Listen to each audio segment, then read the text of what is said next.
안녕하세요. 저는 20년 넘게 택시 일을 한 40대 남자입니다. 50 가까이 먹고 이런 곳에 사연을 보내게 될 줄은 몰랐는데 참 제 인생이 신기하게도 풀리게 되어 한번 적어봅니다. 저는 경상도에서 태어나 자랐습니다.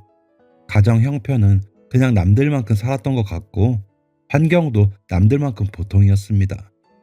특별하지 않은 배경에서 특별하지 않게 자랐습니다. 공부도 중간 정도였고 사춘기도 친구들이랑 비슷하게 겪으며 컸습니다. 그렇게 남들 하는 거 하고 안 하는 거 안 하고 학창 시절을 지내다 보니 성인이 되었습니다. 저는 성인이 되고 아버지 친구분이 부장님으로 계시는 가전제품 대리점에 영업사원으로 들어가게 되었습니다. 아버지는 남자가 사회생활 잘 하려면 영업을 해서 좀 배워야 한다며 좋아하셨습니다. 그렇게 6개월쯤이 지나고 막 여름이 시작되었을 무렵 저는 고등학교 동창 친구들과 여행을 가기로 했습니다. 바닷가 근처에 살아서 평생 바다만 보며 자란 저희는 태어나서 처음으로 계곡에 놀러 가기로 했습니다. 유명하다는 계곡 근처에 친구네 삼촌이 사신다고 해서 숙박비도 아끼겠다. 즐거운 마음으로 여행을 떠났습니다. 막 성인이 된 남자들끼리의 여행이 그렇듯 물에 빠졌을 때 입을 팬티 몇 개 덜렁 챙기고 슈퍼에서 술을 가득 사서 떠났습니다. 삼촌이 커다란 봉고차 한 대 끌고 나오셔서 저를 포함한 남자 5명을 태우고 굽이굽이 산을 올라가셨습니다. 삼촌이 그곳에 산다는 친구 하나를 뺀 나머지는 계곡이 처음이었기에 처음엔 이런 산속에 수영할 물이 흐른다는 게 참 신기했습니다. 저희는 집에 들려서 삼촌이 챙겨주시는 버너와 고기들을 챙겨 계곡으로 향했습니다. 지금은 계곡에서 취사 금지라고 하는데 그때만 해도 계곡에 놀러가면 다들 고기를 구워 먹고 술을 마시는 풍경이 익숙했을 때였습니다. 아침 일찍부터 도착한 저희는 넓적하고 커다란 돌이 늘어진 명당에 자리를 폈습니다. 번갈아 가면서 고기를 구우며 물에 들어갔다 나오기를 반복했습니다. 그때 그 느낌을 아직도 잊지 못합니다.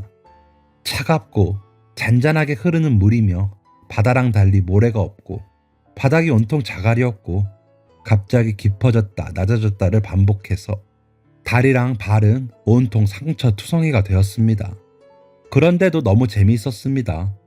처음엔 가만히 고여있는 물이 뭐가 재밌나 싶었는데 상상 이상으로 재미있어서 사람들이 왜 계곡에 오는지 알 것 같았습니다.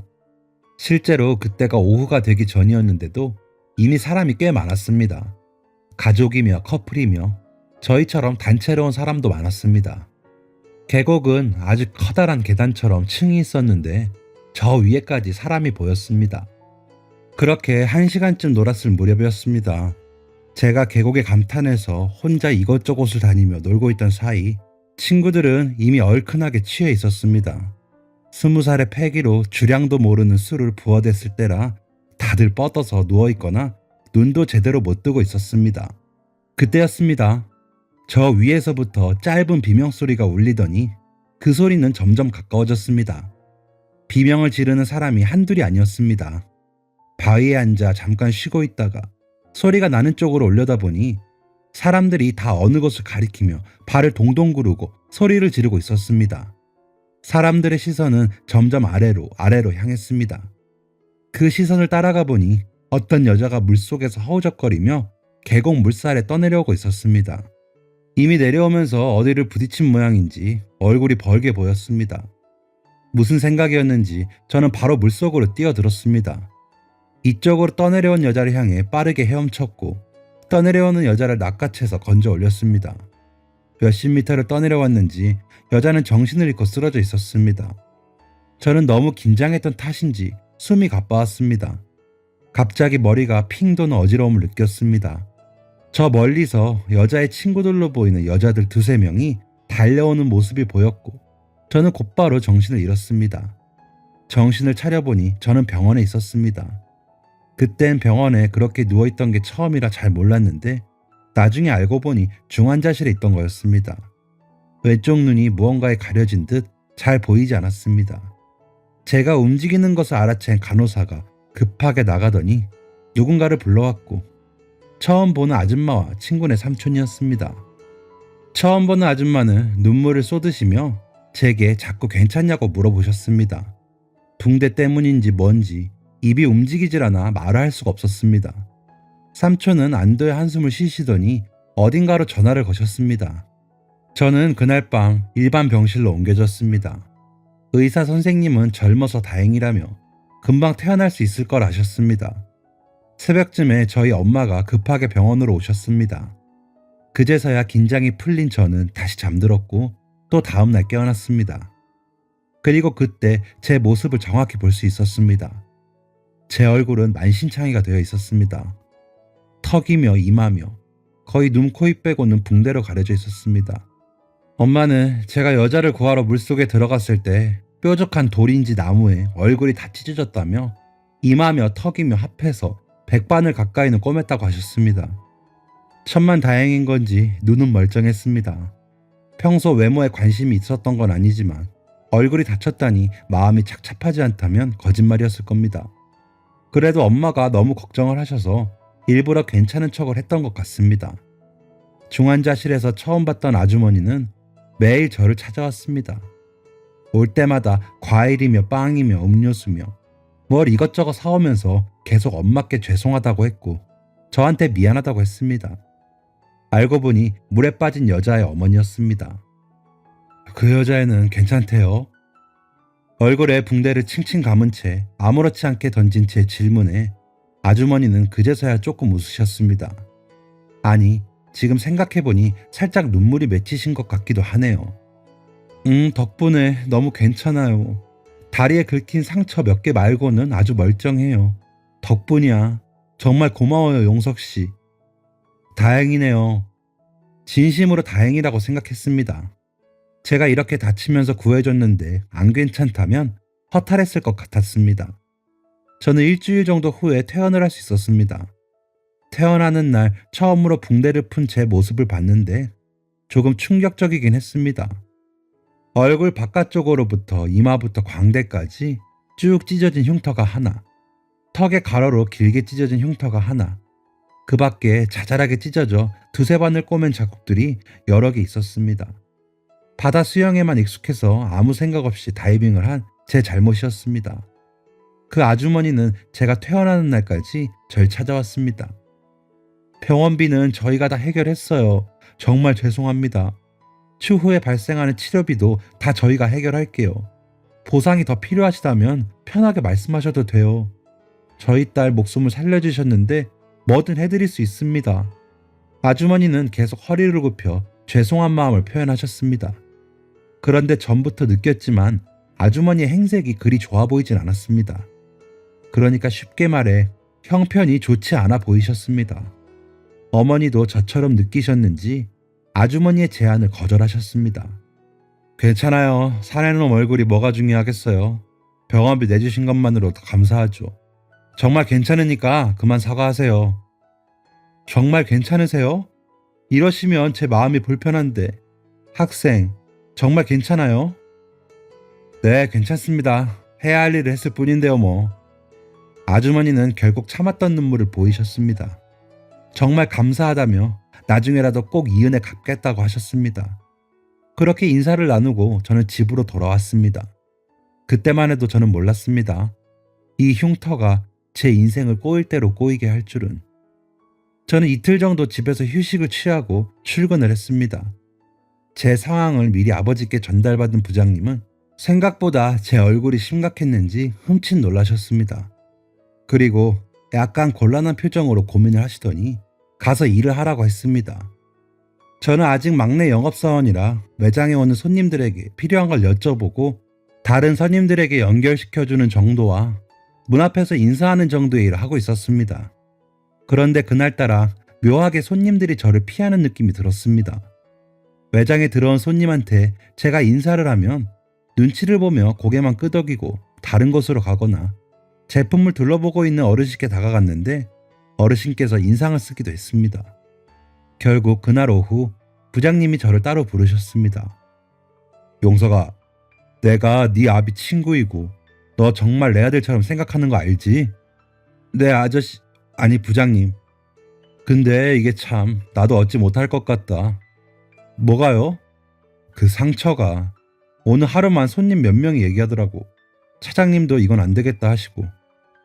아, 많이 흉한가요? 이거 아직 수술한 지 얼마 안 되어서 그러는데 계속 병원 다니면 연해질 수도 있어요. 아니, 우리는 그걸 기다려주지 못해. 미안하다, 용서가. 영업사원은 그 브랜드의 얼굴이자 꽃이라고 배웠습니다. 그 꽃이 많이 상해 있거나 시들어 있으면 당연히 안 된다는 것을 알고 회사의 입장이 100번도 이해가 갔지만 속상한 마음은 어쩔 수가 없었습니다. 저는 다행히 회사에서 잘리진 않았습니다. 저는 부장님의 추천으로 경상도에서도 더 안쪽에 있는 공장으로 가게 되었습니다. 공장 일은 한 번도 배운 적도 없고 그럴 생각도 안 해봤는데 추천서를 써줘서 저를 이곳에 보내준 부장님께 감사해야 하는 건가 싶었습니다. 그곳엔 숙소가 있었습니다. 4명이서 쓰기에 턱없이 좁은 방이었지만 2층 침대 2개를 겨우 들여놓고 생활을 했습니다. 공장엔 여자건 남자건 제 또래들이 정말 많았습니다. 몇 명과 대화를 나눠보니 대부분 공고를 나온 사람들이라고 했습니다. 저는 매일 똑같은 하루를 반복했습니다. 시간 맞춰 일어나서 아침밥을 먹고 출근을 해서 같은 일을 10시간 동안 했습니다. 어쩔 땐 그보다 더 많이 하기도 했습니다. 정말 지루했습니다. 월급도 이게 맞는 건가 싶을 정도로 적었습니다. 20대의 혈기왕성한 청춘들이 그곳에만 갇혀 있으니 매일 밤 방에서 술 파티를 벌이곤 했습니다. 저는 한 번도 그 무리에 낀 적이 없었습니다. 관심이 없다고 하면 거짓말인데 그 누구도 저에게 같이 놀자는 제안을 하지 않았습니다. 그러다 한 번은 제가 있는 방에서 같이 방을 쓰는 남자애 3명에 다른 방 여자애들 3명이 놀러와서 술을 마시게 되었습니다. 저는 일부러 침대에서 자는 척을 했습니다. 오빠, 쟤는 누구야? 왜 그 있잖아, 얼굴에 흉터 있는 애. 어머, 나 본 적 있어. 밥 먹다가 눈 마주쳤는데 토할 뻔했잖아. 그치? 나도 징그러워서 똑바로 못 보겠더라. 그런데 왜 그런 거래? 말이 많던데. 칼에 맞았다. 사실 깡패다. 아픈 사람이다. 뭐 이런. 몰라. 한 번도 말해본 적이 없는데. 조금 충격적이었습니다. 저에 대해서 그렇게 생각하고 있었다니. 제 얼굴을 그렇게 보고 있었다니. 너무 창피했습니다. 지금 생각하면 왜 창피했는지 모르겠지만 그냥 그때 그 어린 마음엔 그 상황이 너무 창피했고 도망치고 싶었습니다. 저는 공장을 그만둘 이런저런 이유를 만들었습니다. 핑계가 필요했던 것입니다. 저는 2달 동안 공장에서 일하면서 말하는 날보다 말 한마디 안 하는 날이 더 많았고 그 때문에 너무 우울했습니다. 그리고 여긴 월급도 너무 적고 맛있는 것도 먹을 수가 없었습니다. 부모님도 보지 못하고 친구들도 볼 수 없었습니다. 갖가지 핑계들을 생각하며 자기 합리화를 했습니다. 그렇게 전 2번째 직장이었던 공장도 그만두게 되었습니다. 집에 돌아가는 버스에서 모자를 눌러 쓰고 엉엉 울었던 기억이 납니다. 아마 이때부터 본격적으로 제 흉터가 너무 싫어졌던 것 같습니다. 공장을 그만두고 집에 와서 한동안은 집에만 있었습니다. 친구들도 학교에 다니거나 직장을 다니느라 만날 수도 없었고 만나자고 한들 제 자신이 부끄러워서 밖에 나갈 용기가 나지 않았습니다. 그러던 중 입영 통지서가 나왔고 끌려가듯 군대에 가게 되었습니다. 오히려 군대에서는 이 흉악한 흉터가 쓸모가 있었던 것 같네요. 또 어떤 말도 안 되는 소문이 난 건지 부대를 배치받고 초반엔 선임들은 저를 보며 수군거렸고 잘 건들지 않는, 아니 다르게 말하면 피해야 하는 후임이 되었습니다. 덕분인지 선임들에게 불려가거나 이유 없이 해코지를 당하는 일 없었고 군대에서도 그렇게 외롭게 지내다가 전역을 했습니다. 집에 돌아와 보니 상황이 이전과 좀 달라져 있었습니다. 아버지의 건강이 안 좋다는 얘기를 듣자 무서워졌습니다. 지금 생각해도 참 이기적인 마음이었는데 그때 바로 든 생각은 이제 내가 이 집의 가장인가? 앞으로 내가 돈을 벌어와야 하나? 얼굴이 이런데 어디 가서 어떻게 돈을 벌지? 였습니다. 아버지의 건강보다 제 앞날이 먼저 걱정되었습니다. 아버지는 병원에 갈 일도 많고 오랜 시간 일을 하시기에는 무리가 있으셔서 다니던 회사를 그만두셨습니다. 하지만 아버지는 그래도 제 나이에 쉬고 있을 순 없다면서 운전학원에서 시강제 강사로 일을 하셨습니다. 그러면서 아버지는 제게 진지하게 이젠 바깥에 나가서 일도 좀 하고 돈도 벌어야 하지 않겠냐고 하셨습니다. 저는 기가 죽을 대로 죽어 있었지만 그래도 아버지도 아프신데 저렇게 일을 하시고 어머니도 열심히 일을 하시는데 팔다리 멀쩡한 제가 무슨 일을 못하겠나 싶어서 용기를 냈습니다. 저는 정말 친구의 일자리부터 그 친구의 친구의 일자리면 물론이고 직원이나 알바를 구한다는 글만 보면 들어갔습니다. 그렇게 일자리를 구하러 한 달쯤이 지났지만 저는 제자리였습니다. 모두 하나같이 제 외모를 보고 겁을 먹거나 불쾌하다는 표정을 지었습니다. 분명 좋은 일을 하다가 얻은 나름 영광의 상처라고 할 수 있는데 이렇게 제 인생을 망가뜨릴 줄은 꿈에도 몰랐습니다. 저는 하는 수 없이 막노동이라도 해야 하나 싶어 새벽에 일자리 센터에 나가려고 준비를 하고 있었습니다.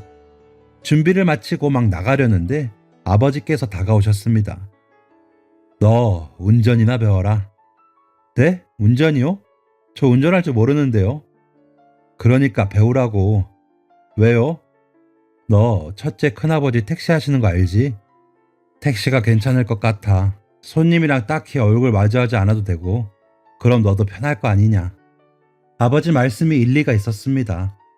그동안 얼굴 때문에 여기저기서 사람들의 뒷말을 들으며 지내왔던 터라 앞만 보고 운전만 하면 되는 택시 일이 어쩌면 제게 딱 맞는 직업이라는 생각이 들었습니다. 그리고 저는 다음 날부터 아버지에게 운전을 배웠습니다. 태어나 처음 잡아보는 핸들이 너무 어색하고 어려웠지만 아버지가 열심히 알려주신 덕에 2달이 안 되어서 면허를 딸 수 있었습니다. 그리고 1년 정도 더 하던 막노동을 한 후 택시기사가 되기 위해서 자격시험을 보고 택시 회사에 입사했습니다. 처음 택시를 몰고 나갔던 그날이 잊을 수가 없습니다. 오후 4시부터 영업을 했는데 밤까지 시내 구석구석을 돌면서 손님은 단 한 명도 태우지 못했습니다. 막상 누군가를 차에 태우려니 긴장이 되었습니다. 또 제 얼굴을 보고 피하면 어쩌나, 무서워서 오해하는 건 아닌가, 이렇게 좁은 공간에 있는데 혹시 나한테 해코지라도 하면 어쩌나 하는 상상들을 하루 종일 했습니다. 그렇게 한 푼 벌지 못하고 집에 와서 아버지랑 술 한잔 하는데 제 자신이 참 바보같이 느껴지더군요.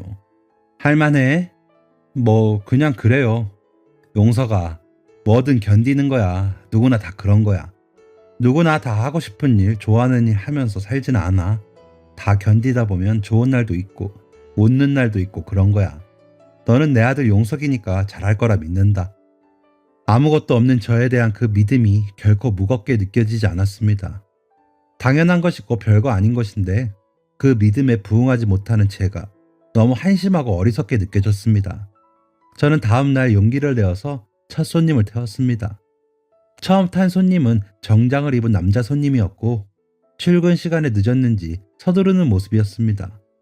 저는 손님이 타고 내리기까지 20분 남짓한 시간 동안 땀을 얼마나 흘렸는지 모릅니다. 손님이 내리고 저는 안도의 한숨이 나오면서 한편으로는 신기한 기분이 들었습니다. 그동안 일만 하려고 하면 다들 제 외모부터 관심을 가지고 불쾌해하곤 했는데 택시에 탄 손님은 전혀 그러지 않았던 겁니다. 어차피 운전을 하는 동안에는 앞만 보고 있어서 제 얼굴이 잘 보이지 않고 돈을 주고받을 때에도 손에만 시선이 가니까 제 얼굴을 쳐다볼 일조차 없었던 것이었습니다. 저는 작은 희열을 느꼈습니다. 그때부터 정말 마음 놓고 일을 했던 것 같습니다. 가끔 40, 50대 아저씨들이 제 목소리를 듣고 젊은 친구네? 뭐야 학생이야? 젊은 사람이 운전을 참 잘하네 라고들 했는데 제 외모를 가지고 뭐라 하는 사람은 아무도 없었습니다. 그렇게 제 적성에 맞다면 맞는 일을 한지 어느덧 20년이 훨씬 넘게 흘렀습니다. 지금은 돌아가신 아버지 말씀대로 이 일이 좋아서 한 적은 없습니다. 그저 내가 유일하게 할 수 있는 일이고 유일하게 잘하는 일이니 지금까지 버티고 버틴 거죠. 아버지는 돌아가시기 전까지 제게 어머니처럼 좋은 여자를 만나 하루빨리 결혼하라고 하셨습니다. 하지만 직장에 여자가 있는 것도 아니고 얼굴이 이러니 어디서 소개팅 한 번이 안 들어와서 지금껏 결혼도 못하고 혼자 지내고 있습니다. 그런데 몇 달 전 정말 놀라운 일이 일어났습니다. 제가 일하고 있는 택시 회사는 서울에 있는 본사를 포함해 전국에 약 4-5개 정도의 지점이 있는 회사입니다. 그날은 유난히도 지점장님이 택시 내부 청소를 강요했고 센터 안 청결도 신경을 썼으며 뭔가 바빠 보였습니다. 어디서 검사라도 나온대요?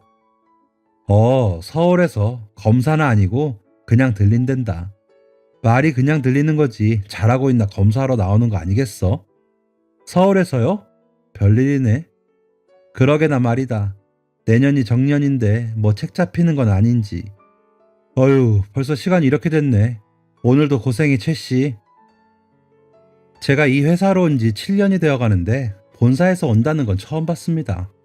어쨌든 저와는 상관없는 일이니 그냥 그런가 보다 하고 그날도 열심히 업무를 했습니다. 그날은 점심 후까지만 업무를 하는 날이라서 일찌감치 일을 마치고 사무실로 들어갔습니다. 아직 다른 동료들은 운행을 하는 중이었고 사무실에 지점장님과 70대 정도로 보이는 나이가 지긋하신 어르신과 양복 차림의 제 또래 남자 하나가 앉아서 대화를 나누고 있었습니다. 안녕하세요. 아, 최씨 왔어? 회장님, 부장님, 저희 직원입니다. 들어온 지 오래되지 않아서 아마 처음 보셨을 거예요. 지점장님이 저를 회장님과 부장님이라는 사람에게 소개했고 저는 어색하게 그 자리에 끼게 되었습니다. 회사 운영에 대해 개선해야 할 부분들에 대해 대화를 나누는 것을 조용히 듣고 있었는데 회장님께서 제 얼굴을 가만히 바라보시더니 제게 물으셨습니다. 네, 이런 질문이 실례인 줄 알지만 뭐 하나 물어봐도 될까요? 네? 네, 어떤 그 얼굴의 상처 왜 그렇게 된 건지 말해줄 수 있나요? 당혹스럽지 않았다고 하면 거짓말이었을 겁니다. 그렇게 대놓고 물어본 사람은 처음이었고 그렇게 정중하게 물어본 사람도 처음이었습니다. 그런데 회장님의 얼굴이 단순한 호기심이 아니라는 게 느껴졌습니다. 저는 뭐 부끄러운 일도 아니고 오히려 자랑스러운 일이라고 생각이 되어 처음으로 남 앞에서 얼굴의 흉터에 대한 사연을 자세하게 말했습니다. 계곡에서 기절하고 병원 중환자실에서 눈을 떴을 때쯤을 얘기하는데 갑자기 회장님께서 제 손을 잡으셨습니다. 그리고 제 왼쪽 가슴팍에 있는 명찰을 눈을 개슴칠에 뜨고 보셨습니다. 그러더니 갑자기 제 얼굴을 잡고 얼굴에 있는 제 흉터를 만지시더니 곧 저를 꼭 끌어안으시고는 숨이 넘어갈 듯 아이처럼 우셨습니다. 자네로구만. 자네가 맞아. 여기서 다시 이렇게 만나게 되다니. 회장님의 알 수 없는 행동에 저와 지점장님과 부장님은 모두 놀랄 수밖에 없었습니다. 회장님은 눈물을 계속 흘리면서 결국 자리에 주저앉으셨습니다. 저희는 급하게 회장님을 의자로 옮겼고 회장님은 그렇게 한참을 우셨습니다. 그리고 곧 회장님이 꺼내신 이야기에 저는 놀랄 수밖에 없었습니다. 지금부터 약 30년 전 회장님은 원래 여기 경상도에서 사셨다고 했습니다. 당시에는 용달 운송업을 하고 있었는데 소자본으로 시작해서 서너 대 가지고 회장님도 직접 운전을 하며 바쁘게 일을 했다고 했습니다. 그리고 그때 회장님에게 딸이 하나 있었다고 했습니다. 딸은 서울에 있는 대학교에서 무용을 전공했는데 여름방학에 본가에 내려오게 되었고 그러다 고등학교 동창들과 함께 계곡에 놀러 갔다고 했습니다. 그리고 계곡에서 발을 헛디져 물살에 떠밀려 목숨을 잃을 뻔했고 기적처럼 한 청년이 그 목숨을 구해줬다고 하셨습니다. 저는 이야기를 들으면서 계속 속으로 설마 했습니다. 회장님은 자신의 딸의 목숨을 구해준 청년이 바로 저라고 했습니다. 제가 속으로 생각한 설마가 정말 현실이었던 것입니다. 그때 분명 그 여자의 어머니, 그러니까 회장님의 사모님께서 그 여자가 다리만 조금 긁혔다고 했는데 혹시나 제가 죄책감을 가지거나 걱정할까봐 거짓말을 하신 모양입니다. 그 여자도 다리를 심하게 다쳐서 대학병원에서 치료를 했다고 했습니다. 회장님은 일도 너무 바쁘고 딸 얼굴 한번 볼 시간도 부족해서 저에게 찾아오지 못했다고 했습니다. 그 후 회장님의 딸은 다리 부상으로 더 이상 무용을 못하게 되었고 결국 경영 쪽으로 전과를 하였다고 했습니다. 그런데 그 또한 운명이었는지 경영을 공부했던 딸이 회장님을 도와 택시 운수업에 발을 들여 지금 이렇게 성장을 할 수 있었다고 했습니다. 그러면서 회장님은 다 제 덕분이라고 또 한 번 눈물을 보이셨습니다. 저를 찾으려고 제가 퇴원 후 입원했던 병원에 몇 번이고 찾아가고 몇 번이고 전화를 했지만 환자 기록을 알려줄 수 없다는 대답만 들었고 제 이름 하나 가지고 주위에 수소문을 해도 찾을 수가 없었다고 했습니다. 회장님은 자꾸만 먹먹해지는 목소리를 억누르며 제게 말하셨습니다. 정말 고맙네. 너무 늦었지만 이제라도 만나서 참 다행이야. 제가 그때도 사모님께 말씀드렸지만 할 일을 했을 뿐입니다. 회장님 따님도 많이 다치셨다면서요. 그래도 자네만 하겠는가. 아직도 상처가 이렇게 심한 걸 보니 지금까지 순탄치 않았을 것 같은데. 저는 지금까지 부끄러워서 남에게 하지 않았던 제가 살아온 이야기들을 회장님께 말씀드렸습니다. 왜 그랬는지는 모르겠습니다. 잠깐 아버지 생각이 나긴 했는데 아마 그 때문이었던 것 같습니다. 제가 얼굴에 흉터 때문에 직장에서 잘리고 공장에서도 손가락질을 받고 일자리도 구해지지 않고 군대에서도 사람들이 절 피했던 일들을 말했습니다. 회장님은 얘기를 들으면서도 계속 미안하다고 하실 뿐이었습니다. 제 이야기를 다 들은 회장님은 늦었지만 사례를 하고 싶다고 하셨고 우선 자신 때문에 평생을 택시일만 해왔으니 좀 더 좋은 근무 환경을 만들어 주겠다며 같이 서울에 갈 것을 권하셨습니다. 하지만 저는 제가 모셔야 하는 홀어머니가 계셔서 안 된다고 했고 회장님은 잠시 고민하셨습니다. 그러더니 내년에 정년인 지점장님이 나가시면 그 자리를 대신해서 맡아달라고 했습니다. 제가 그런 자리를 받아도 되는지 모르겠다고 고민해보겠다고 했고 회장님은 이미 긍정의 대답을 들은 것처럼 기뻐하셨습니다. 그렇게 그날은 너무 늦어 만남을 마무리 지었는데 다음날 회장님이 또 찾아오셨습니다. 서울에 돌아가시기 전에 해야 할 일이 있다며 저를 데리고 어딘가로 가셨습니다. 경상도에 있는 큰 대학병원에 가시더니 안에 있는 카페에서 웬 의사 가운을 입은 사람과 아른 채를 했습니다. 그리고 곧 저를 소개해 주었습니다. 그 의사는 회장님과 중학교 동창인데 회장님께서 사정사정해서 외래가 끝나고 잠깐 시간을 내서 왔다고 했습니다. 의사는 제 얼굴을 자세히 살폈고 꾸준히 치료하면 어느 정도 흉터를 가릴 수는 있다고 하셨습니다. 사실 기대하지 않았는데 그런 희망적인 말을 들으니 기쁘지 않을 수가 없었습니다. 자네 들었지? 이 친구가 여기 성형외과 교수 중에서 제일 실력이 좋은 사람이야. 그러니까 믿고 맡겨봐. 제가 이 나이 먹고 얼굴 고쳐서 어디다 쓰겠습니까?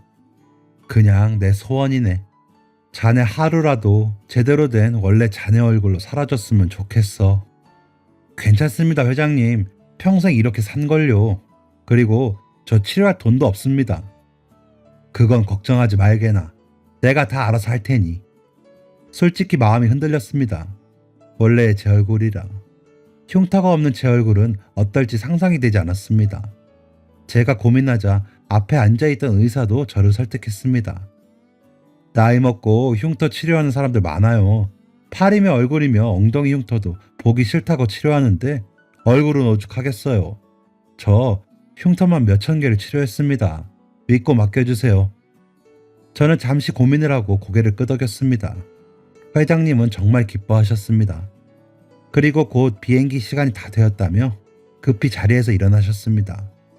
병원 앞에서 부장님이 기다리고 계셨고 회장님은 집까지 데려다 주겠다며 같이 타자고 하셨습니다. 회장님과 나란히 뒷좌석에 앉았습니다. 누군가 운전해주는 차의 뒷자리에 탄 건 어렸을 때 이후로 처음이었습니다. 평생 다른 사람을 태워보기만 했지 이렇게 뒤에 타보다니 기분이 참 묘했습니다. 회장님께서는 집에 가는 내내 더 필요한 건 없는지, 어떤 집에 살고 있는지, 서울로 올 생각은 없는지 이것저것을 물으셨습니다. 저는 계속 괜찮다고만 했고 회장님께서는 계속 뭔가 해주겠다고만 하셨습니다. 그러다 보니 제 집에 다다랐고 회장님은 조만간 사모님과 따님까지 데리고 꼭 다시 오겠다고 약속하셨습니다. 저는 그 마음만으로도 너무 감사해서 알겠다고 하였고 그렇게 회장님은 서울로 돌아가셨습니다. 그리고 일주일쯤 지났을 무렵 그날은 월급날이었는데 제 통장에 말도 안 되는 돈이 들어와 있었습니다. 돈을 보낸 사람의 이름을 확인해 보니 회장님의 이름이었습니다. 저는 지점장님의 도움으로 회장님에게 전화를 걸었고 이게 대체 뭔지 물었습니다. 회장님은 껄껄껄 웃으시더니 보너스라고 하셨습니다. 저는 이 돈 못 받는다고 다시 돌려드린다고 했지만 회장님은 이렇게 또 한 번 웃으시면서 말씀하셨습니다. 내 딸아이의 목숨값이 그 정도도 안 되는가? 그리고 자네가 지금까지 산 30년 가까이 되는 그 인생에 대한 값이 그 정도가 안 돼? 뭐라 거절할 말이 떠오르질 않았습니다. 제가 대답을 못하고 있자 회장님은 바빠서 끊어야겠다며 전화를 끊으셨습니다. 제 머릿속에 지난 30년이 주마등처럼 흘러갔습니다. 난생 처음 보는 사람이 내게 보였던 불쾌한 표정, 내 뒤통수에 대고 수군거리던 사람들, 거울 한 번 보기 힘들었던 나 자신, 그리고 그렇게 힘들어하는 저를 보며 더 힘드셨을 우리 부모님. 저는 더 이상 회장님께 거절의 전화를 하지 않았습니다. 그리고 지금 저는 그 돈으로 지금보다 좀 더 크고 깨끗한 집 전세를 얻어 어머니와 살게 되었고 흉터 치료도 꾸준히 받고 있습니다. 저는 매일 보는 얼굴이라 잘 모르겠는데 주변에서는 많이 좋아졌다며 인물이 좋다고 했습니다. 아, 그리고 얼마 전에 정년을 마치신 지점장님을 대신해 제가 지점장이 되었습니다. 근무 환경도 좋고 월급도 많이 받아서 이보다 더 좋을 수가 없습니다. 회장님은 제 진급을 축하한다며 조만간 이곳에 오신다고 하셨습니다. 그땐 꼭 사모님과 따님도 함께 오신다는 약속도 잊지 않으셨습니다. 저는 늦게나마 열심히 산 제 인생에 대한 보상을 받는 것 같아 요즘 정말 행복합니다. 저희 어머니께서도 20살 때 이후로 제가 이렇게 웃는 건 처음 본다고 하십니다. 회장님 덕에 그동안 못 누렸던 외식이나 여행 같은 것들 다 누리며 남은 인생 20대 청춘 못지않게 즐겁게 살아보려고 합니다. 열심히 살다 보면 복이 온다는 말 믿지 않았는데 이젠 믿을 수가 있네요. 모두 저처럼 열심히 사신 보상 받으실 수 있습니다. 항상 응원하겠습니다. 감사합니다. 지금까지 사연 들어주셔서 감사합니다. 사연이 재밌으셨다면 구독과 좋아요를 눌러주세요. 감사합니다. 안녕히 계세요.